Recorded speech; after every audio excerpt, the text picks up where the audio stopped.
আমাদের ক্লাসের না? হ্যাঁ, ক্যান্টিনে একজন ফ্রি ফুড দিয়ে গেল, ক্লাস শেষে দুজন নোট ফটোকপি করে দিয়ে গেল, আর ও তো এদিকে ফিরেও তাকাচ্ছেন। ওরা মেয়েদের মতো না। 3-4 দিন ক্লাস করি যা মনে হচ্ছে ওর দ্বারা এইসব সম্ভব না। ডিফারেন্ট।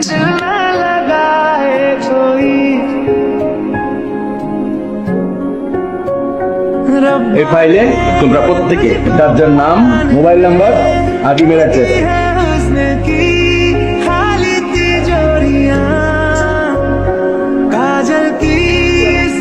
কলকে দিব?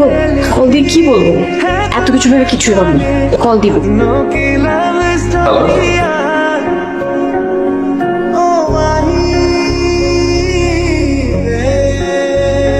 কই তুই কত লাগবে তোর আসতে?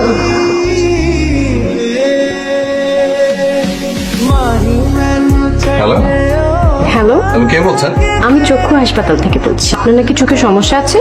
না তো, আমার কোনো চোখের সমস্যা নেই। আছে আছে, চোখ ডানে বামে তাকায়, শুধু উপরে আর নিচে তাকায়। আপনি দয়া করে ফাজলিটা বন্ধ করে বলবেন যে কে আপনি, কাকে চাচ্ছেন? না বললে কি করবেন? রাখছি। আমি জেরিন, কোন জেরে? আপনার ক্লাসমেট। আমার ক্লাস তো জেরে নামে কেউ নেই। আজ সকালে যাকে ক্লাসে ঢুকে দেখেছেন সে। ও, আপনার নাম জেরিন? আমি তো জানতাম আপনার নাম জেরিন। দেখুন, আপনি মেয়েদের প্রতি আগ্রহ দেখান না বা কথাবার্তা বলেন না, এটা বেশ ভালো, কিন্তু তাই বলে নাম ভুল জানার ভানটা না করলেও পারতেন। আমি সত্যি জানতাম আপনার নাম জেরিন। এই জিনিসটা ইম্পর্টেন্ট।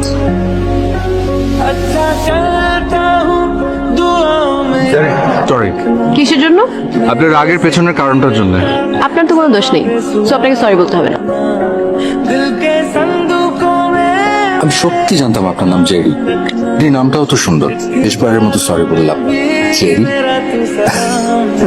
আপনি কাল আমাকে আবার জেরি বলে রেখেছেন কেন? তাই আমার তো মনে পড়ছে না। আমার কাছে প্রমাণ আছে, স্ক্রিনশট। ফ্রেন্ডস,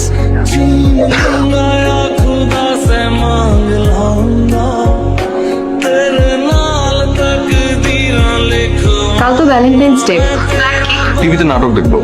আমি চাই কেউ একজন আমাকে প্রপোজ করুক। বললো তো ভার্সিটির বড় ভাই। কিন্তু আমি চাই আমার যাকে ভালো লাগে সে আমাকে প্রপোজ করুক। আচ্ছা, আমার মোবাইলের চার্জ শেষ হয়ে গেছে, আমি তোমাকে পরে ফোন দিই। তোমার বাবা ঘুমিয়েছে? বাবা 10টায় ঘুমিয়ে পড়ে। ফোন দিয়েছো কেন? এত রাত দেখছো কেন? আমার জন্য কল দেয়নি। বিপদ তোমার। তোমার বাসার সামনে ভার্সিটির বড় ভাই চলে এসছে। আশার সামনে চলে এসছে, আজ আমি ওকে মেরেই ফেলবো।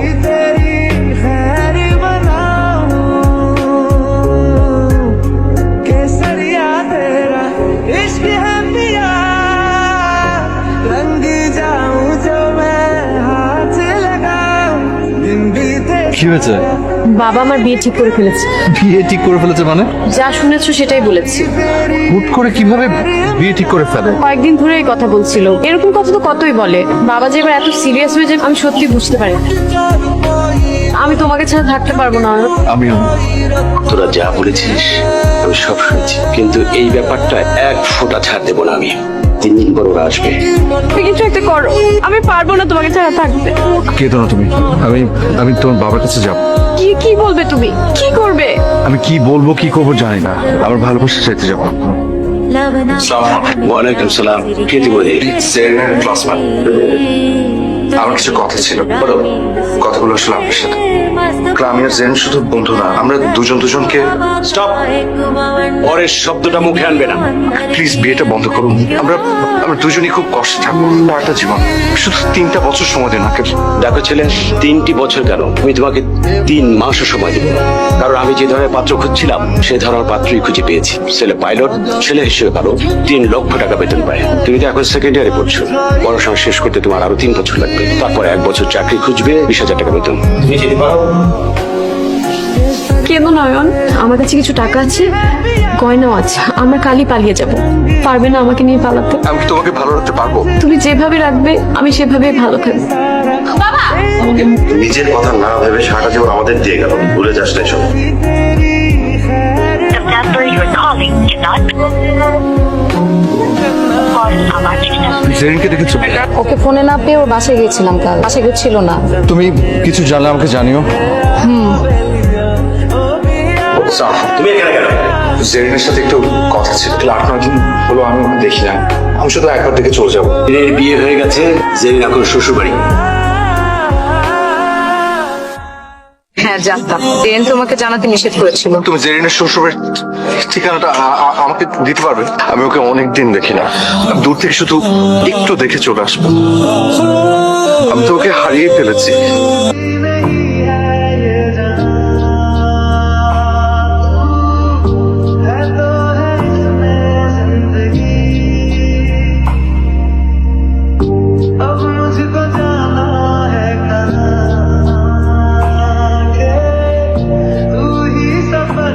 জেরিন ভাবির কাছে আসছেন? না, ভাবি তো বাসা নেই, আপনি জানেন না? সিঙ্গাপুর এয়ারলাইন্স একটা চাকরি হয়েছে, দ্যাটস ওয়াই ভাবি এবং ভাইয়া দুজনেই 2 বছরের জন্য সিঙ্গাপুরে চলে গেছে।